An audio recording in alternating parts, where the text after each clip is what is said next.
تمہارا باپ نا امید ہے نہ تم نا امید ہو من روح اللہ، اللہ کی رحمت سے نا امید نہ ہو جاؤ. انہ لا ییأس من روح اللہ الا القوم الکافرون.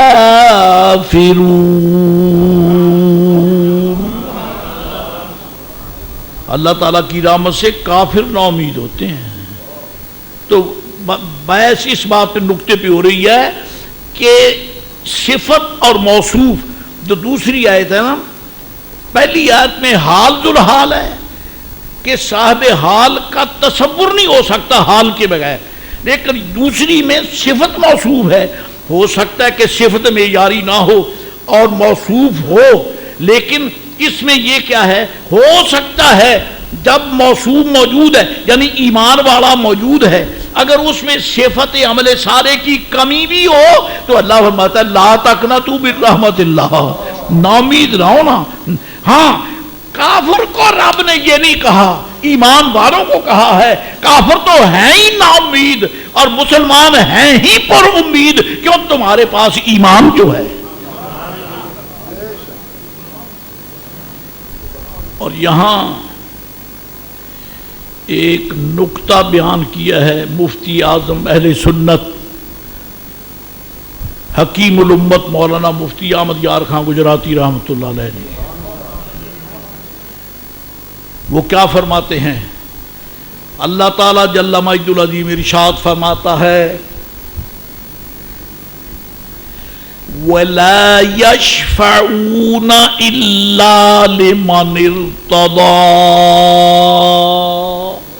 وَهُمْ مِنْ خَشْيَةِ رَبِّهِمْ مُشْفِقُونَ.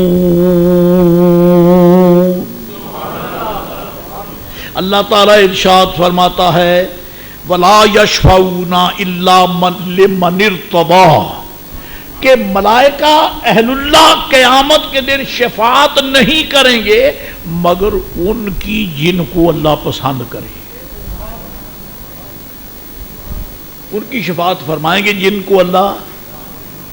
اب یہاں ایک بڑا عظیم ہی نکتہ ہے، عجیب ہی نکتہ ہے، جہاں تک حضور کے عشق کے بغیر رسائی نہیں ہو سکتی. وہ کیا نکتہ ہے کہ شفاعت کریں گے فرشتے قیامت کو، لیکن کن کی؟ جنہیں اللہ بولو پسند کرے. اور جب اللہ انہیں پسند کرے تو پھر وہ گناہگار تو نہ ہوئے، پھر تو گناہگار نہ ہوئے، کیونکہ رب کریم کو جب وہ پسند ہیں تو پھر وہ شفاعت ان کی کیا ہے، وہ اس کے لیے کیا ضرورت پڑے گی جی؟ شفاعت تو ہوگی نا ان کی جو گناہگار ہیں خطا کار ہیں. لیکن یہاں فرما دیا الا لمن ارتضیٰ، جن کو اللہ پسند کرے ان کی شفاعت ہوگی. یہاں یہ معنی نکتہ بڑا باریک ہے، اللہ معاف کرے کہیں میں غیر معیاری انداز میں نہ کہہ جاؤں. توجہ آپ بھی رکھیں گے، فقیر کو بھی اللہ توفیق دے میں صحیح عرض کر دوں. فرماتے الا لمن ارتضیٰ، گناہ جناب محترم شفاعت ہوتی ہے گناہگاروں کی، شفاعت ہوگی گناہگاروں کی، لیکن الا لمن ارتضیٰ فرمایا شفاعت ان کی ہوگی جن کو اللہ. یہ کیا بات ہوئی؟ دونوں کو ملا لو تو پتہ چلتا ہے کہ گناہگار ہونے کے باوجود خدا کو پسند ہے.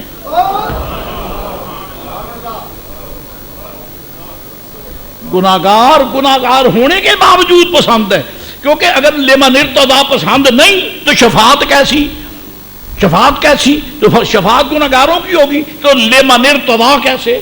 پتہ چلا کہ گناہگار مسلمان جو ہیں یہ ناپسند نہیں ہے، پسند ہیں، لیکن ان کا گناہ پسند ہے. فرمایا نہیں، گناہ پسند نہیں ہے، ان کا ایمان پسند ہے، ان کا ایمان پسند ہے.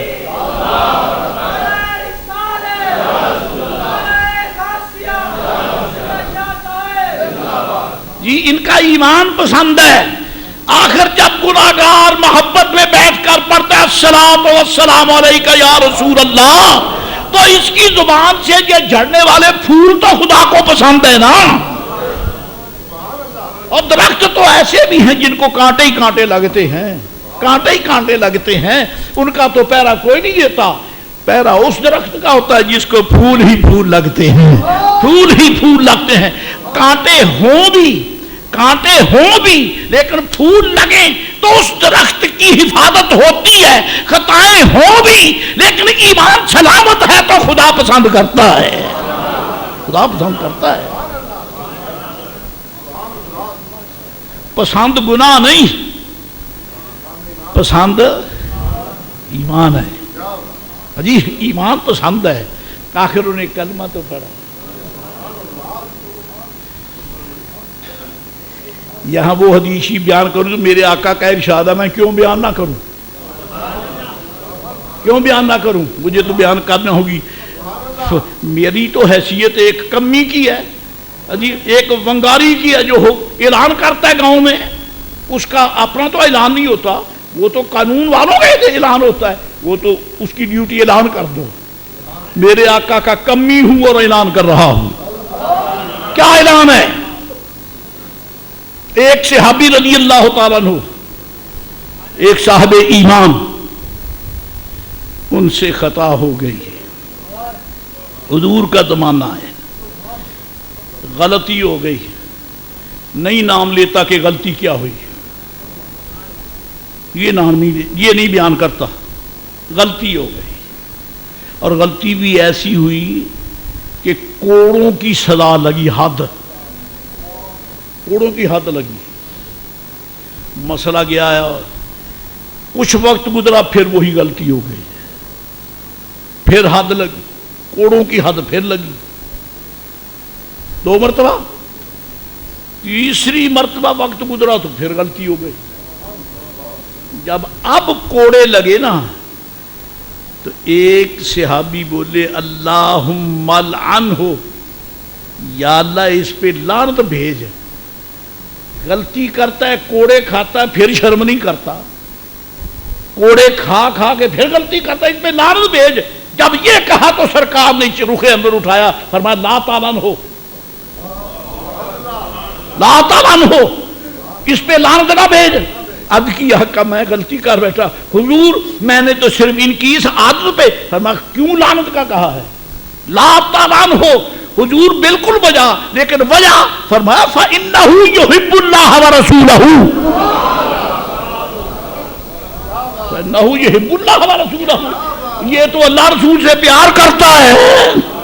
پتہ چلا خطائیں اور رسول اللہ کا پیار اکٹھا ہو سکتا ہے، خطا پسند نہیں ہے، مصطفیٰ کا پیار تو پسند ہے نا۔ وَلَا يَشْفَعُونَ إِلَّا لِمَنِ ارْتَضَىٰ، ملائکہ نہیں کریں گے شفاعت مگر ان کی جنہیں اللہ پسند کرے۔ اللہ کنہیں پسند کرے گا؟ گناہگار ہی ہوں گے تو شفاعت ہوگی۔ معلوم ہوتا ہے ایمان گناہگاروں کو پسند کرتا ہے، گناہ کو پسند نہیں کرتا، کانٹے کو پسند نہیں، پھول کو پسند کرتا ہے۔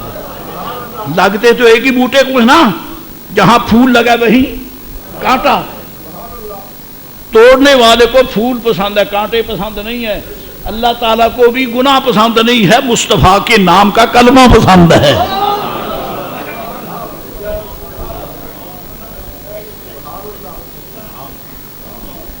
دوسری حدیث شریف، فقیر پہلے عرض کر گیا ہے، یہ مالکوں کا اعلان ہے، کرنا میرا فرض ہے، لیکن اس کو ترجمانی غلط نہیں دینی چاہیے کہ چلو چھٹی ہوئی کہ ہم جو گناہ کریں کوئی حد نہ، مالک اتنا قریب ہو تو گناہگار کو بھی تو شرم چاہیے۔ کیا پنجابی والوں یہ نہیں کہہ دیا؟ عزت والی مائیں بہنیں بیٹیاں بزرگوار، اللہ ان کی قبروں کو روشن رکھے، بڑے پتے کی بات کہا کرتی تھی، فرمایا پانڈے دا منہ کھلا ہوئے تو کتے نو شرم چاہیے، ٹھیک ہے، برتن کھلا ہو تو کتا شرم کرے کہ مالک نے اعتبار کر کے کھلا چھوڑ دیا ہے، اب تو اس میں منہ نہ ڈال، مالک تجھ سے بے خبر نہیں ہے۔